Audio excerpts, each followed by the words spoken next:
So I'm out here in my yard and super excited about this time of year, right? Like pretty close to basketball season and college football started and our favorite teams are playing. If you love college football, the NFL's close to being here, and I'm just out here enjoying being outside because you still can, right?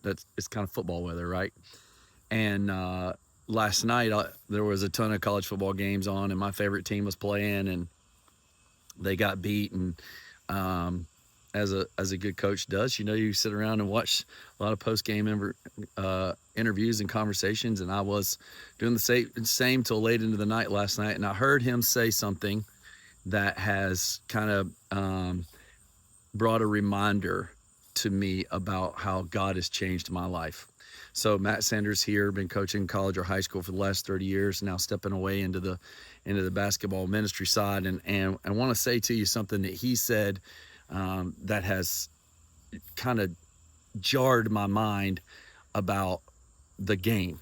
So whether it be basketball or football or baseball, there's a portion of it where we've been fed this lie that hating to lose is greater than loving to win, because the two words in there don't go together. And it's not win and loss, it's hate and love. And Dr. Martin Luther King said, you can't hate yourself into anything. Hate can't drive out hate.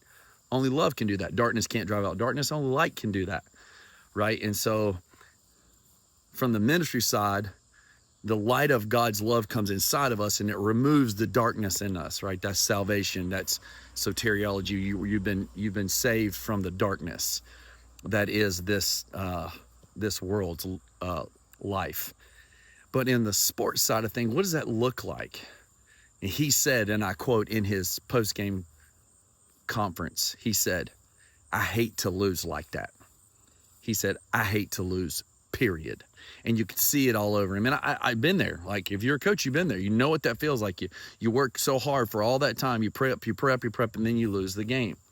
But what happens if the game is played from a place of love? If you coach from a place of love, if your lens is love. I'll give you a great for instance in this. My son is 7, and we just left the backyard a few minutes ago, and he's out there practicing hitting his baseball bat, and he's actually a pretty good hitter. And he missed 4 or 5 in a row, and he was like, "Hey, I want to do it myself." So, he throws it up in the air, and he swings, and he misses 4 or 5 times, and he's like, "I hate this. I'm not any good at it. I hate it. I hate myself. I hate it." And somehow embedded in us is this mechanism that we can hate ourselves into anything. As a coach, you can hate yourself into be a better coach. As a player, you can hate yourself into be a better player.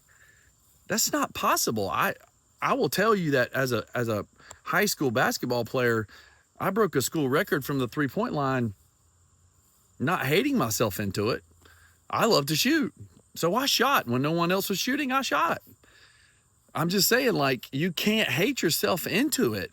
You can't hate yourself into being a better coach. You can't hate your team and the way your team is playing into being a better team. They have to know that you love them. And I can tell you that when the Lord really changed my life 5 years ago, the way that I coached, the way that I did everything, that phrase, how you do anything is how you do everything. When you view coaching and playing through the lens of, I love this.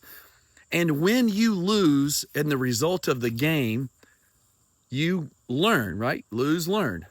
And you win, you celebrate, but you still learn, right? And I'm passionate about this because it so changed my life. And it changed how I treated my players. And it changed how I treated my wife and my child. And it changed how I do anything. And I was out here with my son and just broken because I'm like, "Son, you can't do that. Like, you're really good at this. You can hit the ball far. I know you're only 7, but I don't know where you get this." And so I just repeated to him, "I love you. I love you very much. And you love this game. And you're going to be really good at it." So how about this today? How about let's love the game, whether we win or lose? Because God sent his only son to die for us so that we could know how much he loved us.